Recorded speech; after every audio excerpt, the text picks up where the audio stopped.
Yeah. So I don't know if it was the first episode or which episode it was, but remember when you said you would do the thing with sports teams where you would like make a deal with the devil where you'll take like a Man U L for the Steelers to win a playoff game? Yeah. Stuff like that. I have something to admit. What did you do? I made a deal. With who? The devil. Ooh. I was like, you know what? If Hartford loses, then I'll be okay if NYCFC wins. And here we are 3 games later with 9 points. We did it. We've done it. I almost just took my finger off. We're going to ignore that. Are we going to risk maybe an entire episode on the fact that my audio says that we're at 1 hour and 44 minutes? No, dude, we have to restart. I don't trust that. Yeah, because last time this happened. Are you sure it doesn't say 1 minute and 44 seconds? Bro, all right, it is definitely a minute. We're fine. It's Okay. been a while, all right? It's been a while. Yeah, we're rusty. Oh, man.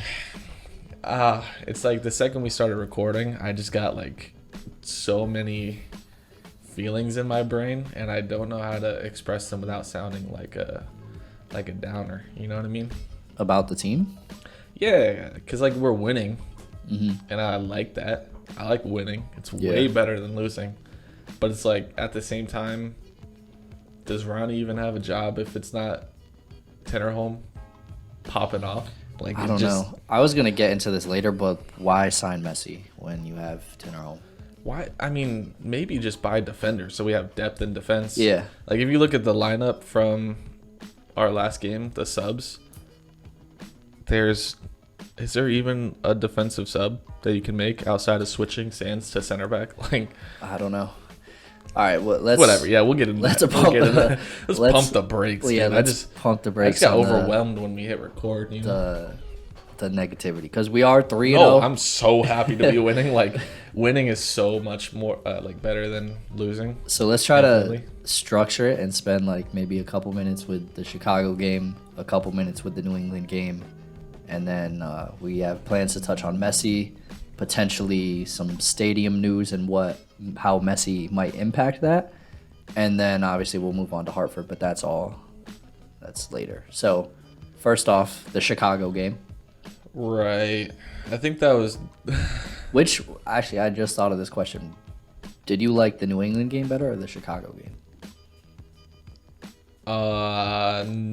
The Revs game was definitely the better of two evils. I think so, for yeah. sure. Yeah. Like winning 3-1, it just didn't seem like. I don't know. Like it. The credit I can give Ronnie is that it looks like whatever his plan is actually starting to come together.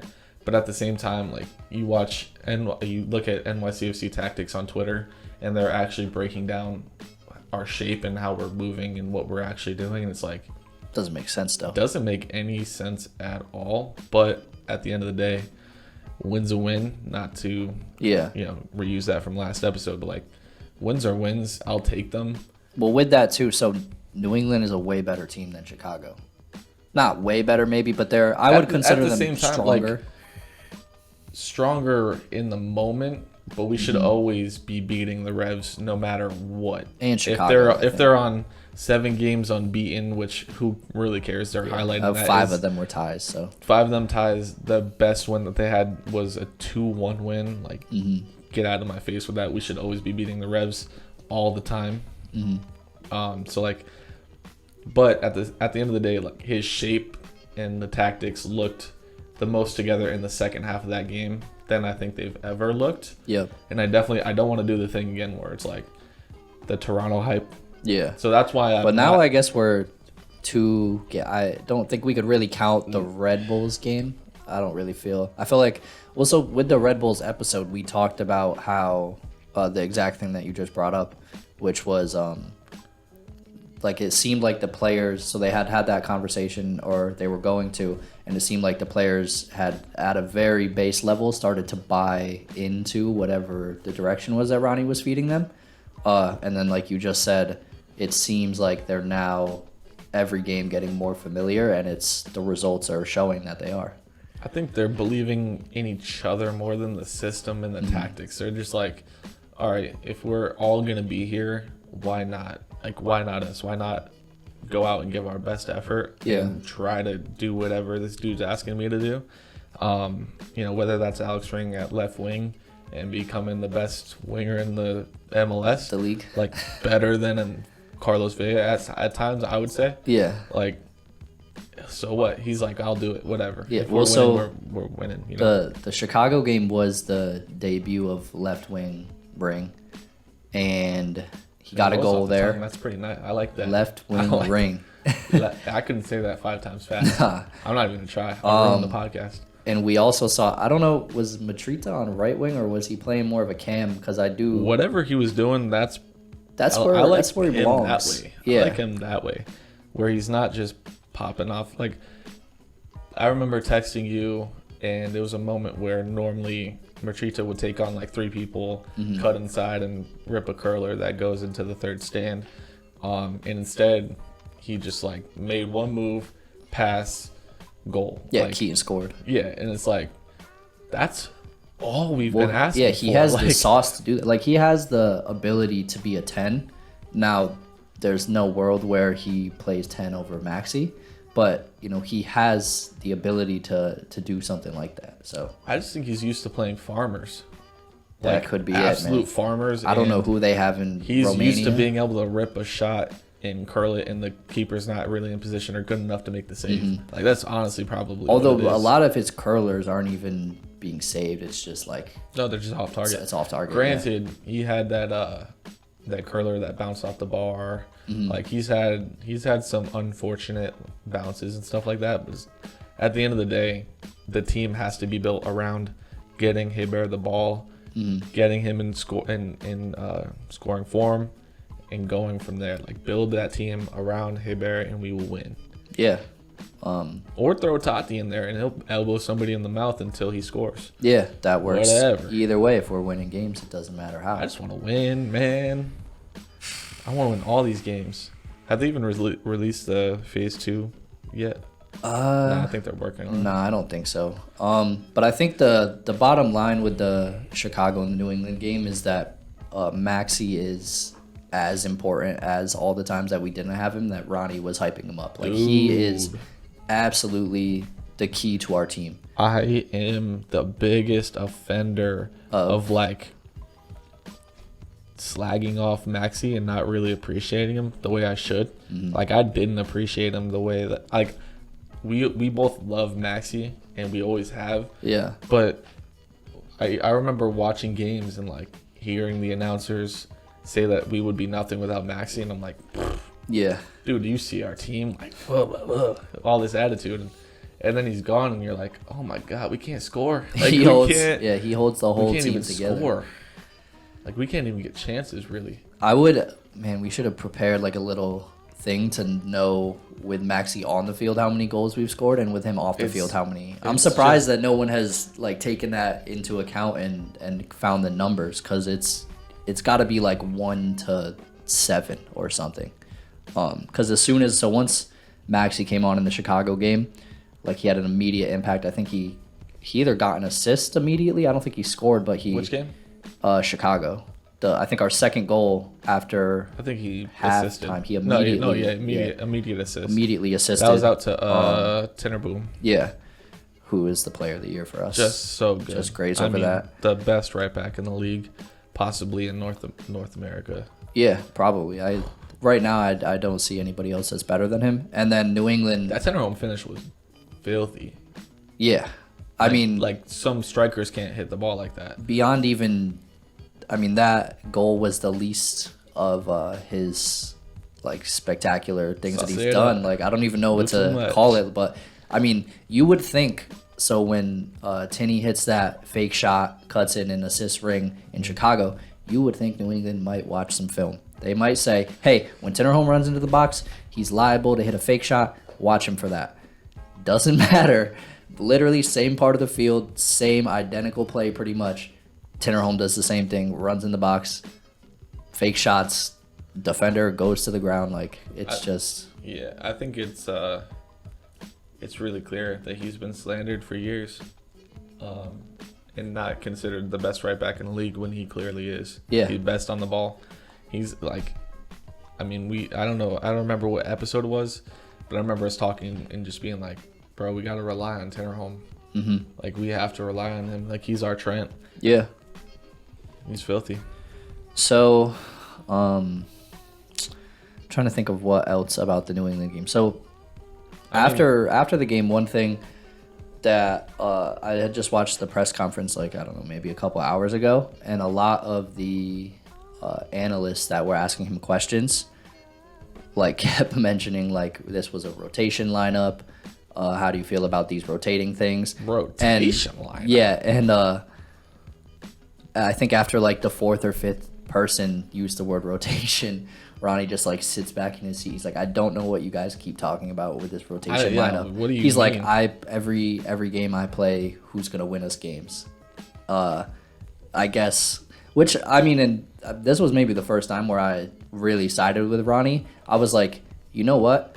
Not starting Matrita, starting Hebert, Maxi, this was his first start back. Like, this wasn't any type of, like, slouchy lineup, in my opinion. We're going for a win here. Yeah, definitely. I mean, every game, but I think just really the only notable person that you could consider being left out was maybe Matrita, who I mean, he didn't earn a start. Yeah, he's not, and it's not notable in the fact that he's performing well. It's just that he's always in the starting lineup, so that's what makes it notable. And you'll always have the news of, like, oh, your most expensive player is on the bench. Yeah. Like, who cares? Dude, he had a good game in Chicago in the sense that he switched it up and he worked on the things that he needed to work on. But at the end of the day, like, he didn't move the needle for that game. Yeah, and then so we saw, in place of Matrita, we saw Mackay, and we stuck with that ring at left wing and tossed Mackay up to the right. So, and he talked highly of Mackay too and how he played. I think, well, pretty much everybody kind of realized, we got the result, but that doesn't mean the performance is there. It's the same thing as the last two games that we played. But Mackay played well for starting, and I think he probably took advantage of his opportunity. And Ronnie said he's been killing it in training. So if somebody like Matrita isn't playing, for the value that we got for him, then it's not a problem to try out other options. I gotta apologize to somebody. Who? Keaton. Why? Because I think in the last two games, he has corrected me in the sense that I didn't think that he could improve even at all. I didn't think there was an up from there. And he proved me wrong. He's been playing solid. I'd say he's probably one of the most solid players in the last two games. Yeah, absolutely. And I would like to say I'm sorry. Okay. Because I doubted you. And you're proving me wrong. Thank you for that. I did ask you to prove me wrong. So you did it. I'm not taking it as an L. I'm just apologizing because I feel like I need to. One thing that I did love from Keaton, aside from him playing well, did you happen to see the little scuffle that he got into with T-Mac?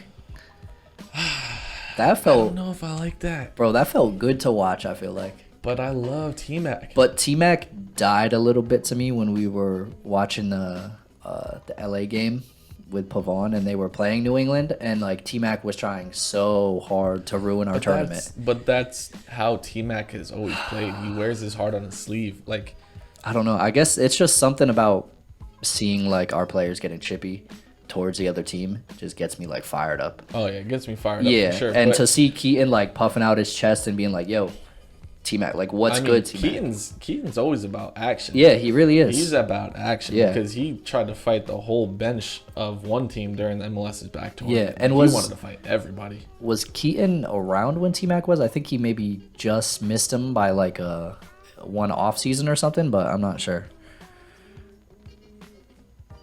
You good? Yeah, no, I'm good. Okay. I thought you were gonna keep finishing. No, just I hadn't known if Keaton was around when T-Mac was. Like, were they ever together on City? No, we signed him in 2017. Okay. Yeah, so Keaton's like late this 2017 is, and T-Mac was out. But I miss T-Mac.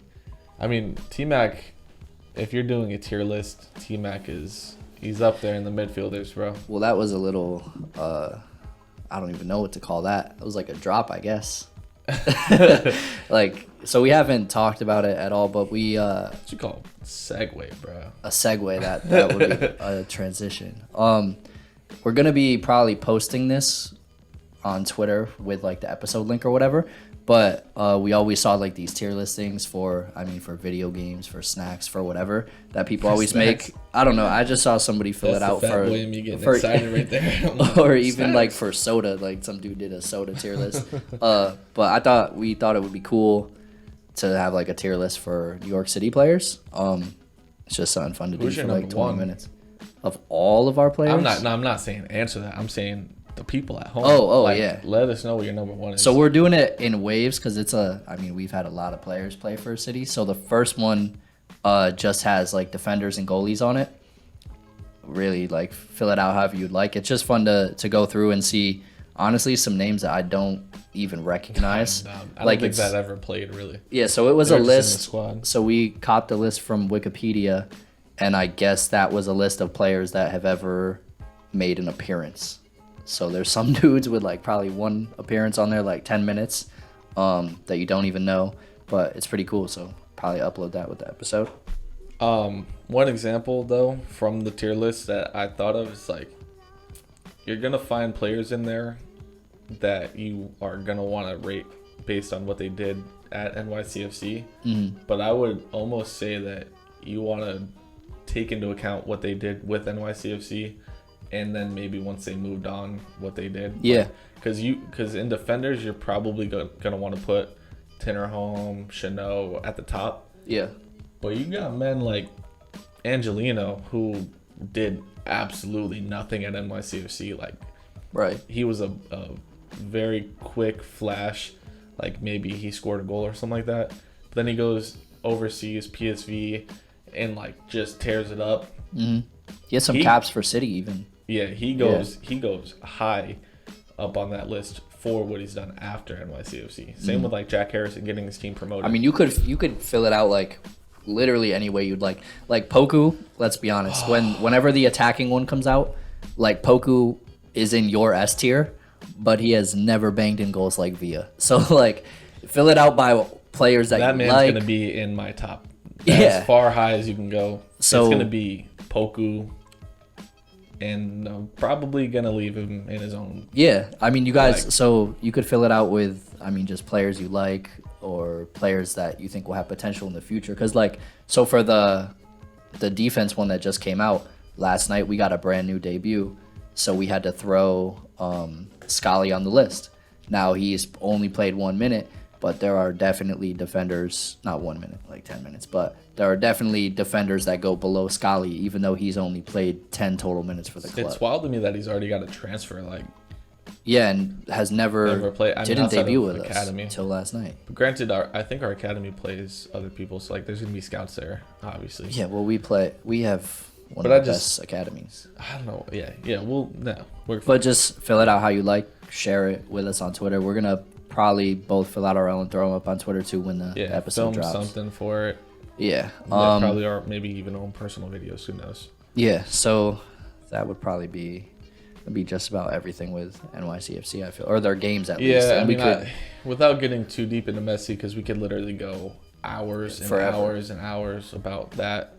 Well, I think we were questionable about even really talking about it because realistically at this point, everything is like speculation and rumors. Yeah, we were talking the other day. It's going to be like that Pele effect, where a ton of people are going to be fans of NYCFC. All of a sudden, you're going to see people popping out and saying, "Oh, I've been here since the beginning," and like, no, you haven't. That's cool. I thank you for your merch money, but you haven't been here. And so it's like cool. I'd rather have a stadium than Messi.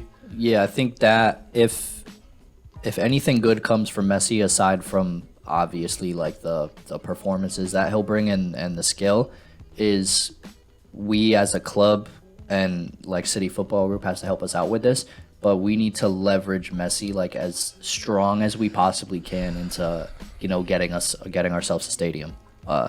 That in my opinion would be more important than Messi. I would rather, if you were to, and maybe this is a poll that we could throw up, but would you rather have a stadium or would you rather have Messi for 2 years? I'm saying stadiums. Yeah, I feel like forever, that's bro. a really easy answer. And honestly, like, my biggest concern with this, and without going too deep into it, who else on the LA Galaxy team with David Beckham in it can you recognize and be like, oh yeah, that's a great player? Yeah. Like, the rest of the team is going to suffer because there's not going to be money there for everybody else. Right. And so it's like, it would be cool. And that's Am I really bothered by it? Yeah.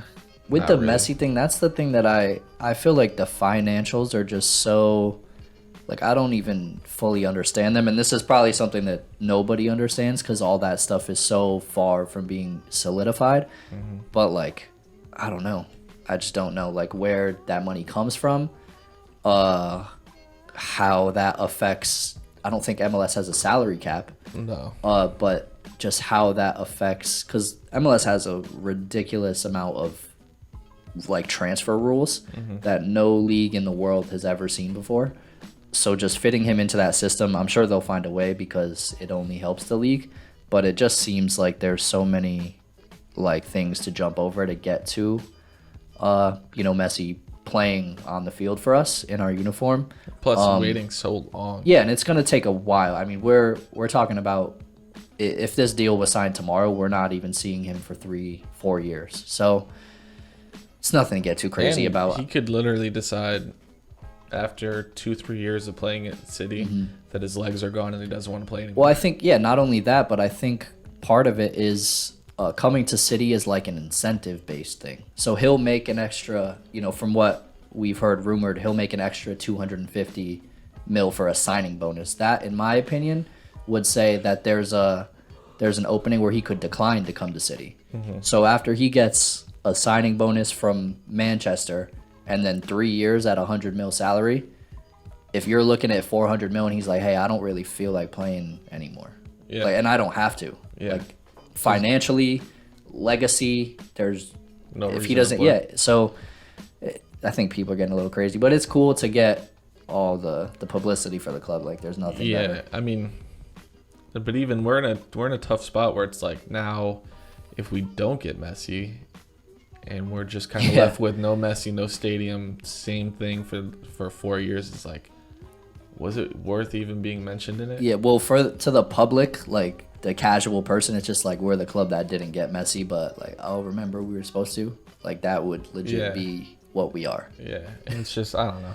It's It's just a headache. it's a lot. It's a whirlwind. For something so far away, it's a lot going on. And his dad's talking about not even leaving Barcelona now, staying for another year, leaving on a free. Hey, it could which all means more money in his pocket. So all of this literally could just be negotiation to get Barca to pop that check and because get him to stay. Like, until a year or two ago, Messi was always saying, "I'm gonna retire in Barcelona." since like the day he was born. Yeah, and he's always been that He's been that guy, renowned yeah. for the one club guy, and he's not a mercenary like Ronaldo maybe. Yeah, I mean, there's just. But it would be know. cool. I would love to see Messi in the Premier League. I would love to see Ronaldo back at his hometown and those two going at it again. No, that would be cool, and it'd be cool to see him over in the MLS too. But we're But if he goes to pretty the far MLS, he removed. better be on City.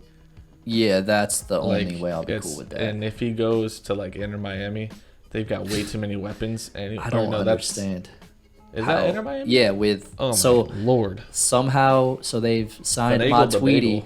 and now they've somehow convinced the MLS that they have founders' rights to Higuain, and everyone's like making jokes on Twitter like, "Oh, did you find him at that World Cup?" Like, Yeah. oh, cool, we all did like at Yeah. the exact same time. Like, what are you talking about? So, I don't know how Beckham was able to finesse that one. But Oh man, I mean, you throw enough money at anything. yeah, hey, that Throwing is up clout and money. that is literally our owners' tactics too. I mean, all of their soccer goals and dreams. So I'm with it. I'm with totally with it. I'm with it. If it brings us Messi, I'm with it because that's gonna bring trophies. But And bring me stadium. that stadium. yeah, actually, that's cool. We're gonna put a poll up for sure. I mean, Would you be okay with like forever playing at MetLife? I feel like I'd be cool with that. I feel like I really bro, wouldn't I care. would Yeah. Like if you just close off the high tiers and you just make it like the bottom part of it, or even not forever, but I'm cool with years. But I'm saying like you could because it's a football field, you could. MetLife? Oh, I thought we were talking about Citi Field. No, MetLife. I feel like Citi Field is the move. But because MetLife, they're juggling the Jets and the Giants. Yeah, but I'm something saying about like, MetLife, and maybe it was just a playoff game, and it was our first game in many months that we had gone to, but like that atmosphere was crazy. Like the stadium seems. I mean, so I'm a Yankees fan, and I've always talked about kind of their like branding and the way that their stadium is built. Like they're so commercial. Like it does not feel like it doesn't matter how long you've been a Yankees fan. Going to I mean, Red Sox game. Yeah, and I hate the Red Sox with all of my being. Like I'm the biggest Yankees fan, but Fenway is a way better ballpark than Yankee Stadium. Like there is no debating it. Mm-hmm. It doesn't matter if you slap like 9 tiers on a stadium. That's not what makes it a good stadium. That's just what like upcharges all of the concessions, all of the things that revolve around the teams that play there.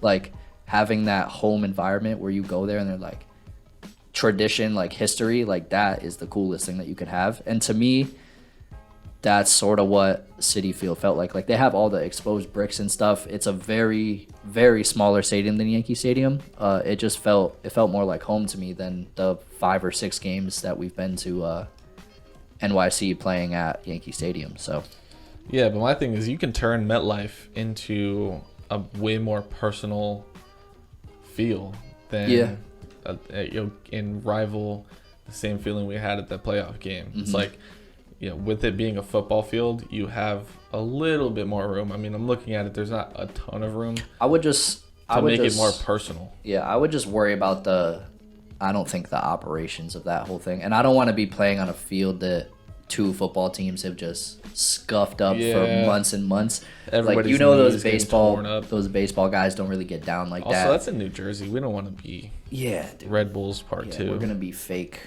But dude, you look at New York and you're like, where can we even put a freaking stadium? I don't know. You're gonna have to tear down like you gotta tear something. I mean, I don't know, man. It's a job for men paid way more than me. Yeah. And who's got way bigger brains than me. Yeah, and we've literally now done the thing where it's like this Messi thing turned into a stadium rant somehow for like 10 minutes. Yeah, I mean, we always do this, man. Yeah. We're never on track. So at almost a... Dude, just do the thing where like all of New York is built on water anyways, so why not build more stuff on water? We could be the first floating stadium. Just build it in between New York and Connecticut. Take a boat there.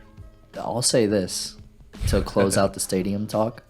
I'm okay with being fake New Yorkers, like the New Jersey Red Bulls are fake New Yorkers, if we play in Connecticut. Because if I could drive like 20 minutes to an NYCFC game, I'm the happiest man alive. So there you go. New Haven was good. Anywhere they could play. They played at where UConn plays. I don't remember. Rensselaer. Yeah, they've talked about Rensselaer being a possible field because the USM&T play there. So yeah, I mean you wouldn't be splitting it with anybody important. Nobody that's winning games. No one's winning games. No one's winning games at Rensselaer. Somebody's got to win games there. Yeah, that would be us. Dude, and good luck offending me by calling the team the Connecticut Huskies football club or whatever you want to call us. Cool, dude. Not Jersey. Hey, man. Hey, bro. It kind of aligns with their brand, Connecticut Football Group. CFG, baby. Stretching it. Yeah, it's a stretch, but so let's talk about the team that actually plays in Connecticut now. Yeah, I mean, so I made the deal with the big man downstairs. I don't know why you do that. But well, we have 9 points in 3 games. I get it. Yeah, no, it just looks like we're tired. Like we play. It was the same game thing. Looked so tired. Like had it not been for Nagelstad, something Finagle, the Russian maybe, the Bagelstad. I don't know. If it wasn't for him coming in and saving that team that looked tired and really was dragging through it, we probably would have had 2 losses in 2 games. Just being completely honest, like it was looking really tired, which is no knock. Like, you guys have been fighting your asses off for a long time. You know, you've kind of earned the right to have a bad game. It was the exact same thing that we talked about last game. Like you said, it's just tired legs, slow legs out there. No lack of heart. Like, those boys are still flying into challenges, trying their hardest. It's like, at this point, they're gonna have whatever this is, 8 days rest, like, so needed. They have a game in hand against Pitt anyways, so they're only down a point. So still, the group is in their hands. So it's not a big deal. You know, it was probably one of the bigger games of the season. Yeah. But at the end of the day, like, it's nothing to be too upset about. They're really 7 points ahead of Red Bulls too.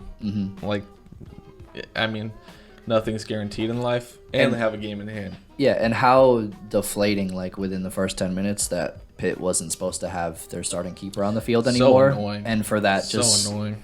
Honestly, I'm not sure why or how you could possibly not call that a red card. Outside of just being like, it's early in the game and I don't want to. You don't want to affect the game that much. Yeah, which it would have a big effect, but there comes a point when you're affecting the game by taking a goal away. Yeah, no, it was 100%. It was a goal. It was going to be a goal. Yeah, because there's no professional in the world that doesn't. Dixon's fast. Like, he's catching that ball. We already have that was a silly argument by the announcer saying, like, oh, maybe it's because he wouldn't get to it. And that it doesn't matter. That quick for him to decide that it's not a red card, like, you can't calculate that in your head. Yeah, it can't happen. And I don't know if they have VAR like in the USL, but it was probably not. It was just a poor call, and that'll take the wind out of an already tired team. Yeah, they went in that game real tired. Like, yeah, 10 minutes into the game more or less you're thinking, okay, we're 1-0 up now. Yeah. And then to have that flip in like 10 seconds, that'll just take the wind out of you. So it is what it is. Yeah, I mean, normally I'd be pretty keyed up about a 3-0 loss, but it's like, you just sympathize with the team at that point, especially after fighting hard to come back, fighting hard to beat Red Bulls reserve. It's like, you can't really blame them for having tired legs and essentially having pretty close to an identical starting 11. Yeah, that'll happen. Yeah, it'll happen. You're gonna have weeks like that. So, and at least, you know, look, he's going out there and trying to win games and trying to score goals. He's playing 3 in the back, technically like a 5 that flexes to the 3, whatever. But yeah, I mean, he's out there throwing it all out there for wins. So yeah, you'll never hear me complain about that. Just it'll be important to get back on track with the next game. Yeah, I mean, it's dudes we've done the business against, so get it done. It's easy enough to do it again. Yeah, and let's try to look for a game that we can get out to. Yeah. Oh, that's not really possible. Those boys sell everything out for a long time. Oh, they do, yeah. For a long time. I just realized that. It's literally just impossible to get a Hartford ticket, I guess, because they're too good. It's not even that. Well, they're selling tickets because of that, but also it's like, what else is there to do in Connecticut right now? That's the you can barely get your hair reason that we gotta go. Yeah, that's what I'm saying. Like, I'm getting tired of this house, man. Tired of this house. Tired of the state. I'm in the house, tired in the house. Regardless, I think we've all but exhausted our show notes. Yeah. I think I have one. I guess I have one last thing. This was just a really short thing I meant to bring up when we were talking about Ronnie's press conference. But, like, I realized when I was watching his press conference that we actually are getting, like, involved and knowing more people in the community, because they were, like, bringing up, so with the press conferences now, because of the COVID stuff, it's all electronic, so I guess they have people call in, but whoever the media person at NYCFC was that was running the whole show there, he would, like, call the analyst by name, and they're like, Chris Campbell, Kevin Nelson. It's like, all of these are dudes that we are, like, talking with on Twitter and stuff, like, liking our tweets. Like, the most, like, not even a flex, but I understand it could come off as a subtle flex, but it's not even like that. It's just cool. I was like, oh, I know that dude. Like, yeah. It makes sense that he would ask that question, like he was talking about that, like, 20 minutes ago during the game. It's actually so cool. It's super weird to have these little things, like, and little interactions, or even, like, to me, a year ago looking at Twitter, it's like the outfield, Yeah. NYCFC tactics, like all these dudes were people that we followed and would see their tweets and stuff like that, and like we would talk now in they're like tagging us in their posts. Yeah. And it's like we would like talk in who conversation, are but we? without the mics before, like about NYCFC and stuff, and always be bringing up like the whatever stats they have came up with or like stories that they would have posted. And now, yeah, it's like, I don't know. It's not even a big deal like at all, but it's just like, oh, us, this is cool. Like these are just dudes that are doing what we're doing. But we have to look at it like we're not flexing. It's just this is the only reason we got into doing this. It's the only reason we wanted to do this is to connect with other people who are passionate about NYCFC, and they all know their stuff too. So yeah, like, and so like doing a tweet and having them interact with it and interacting with them is like the peak. It's the only reason we started it. It's cool. So yeah. That's it. Yeah, that's about episode 8. Something. Episode something. Post 90 pod on all socials. Gonna drop the tier list on there too. Appreciate you guys. So we're out. But also I don't want to ever leave. I hate leaving.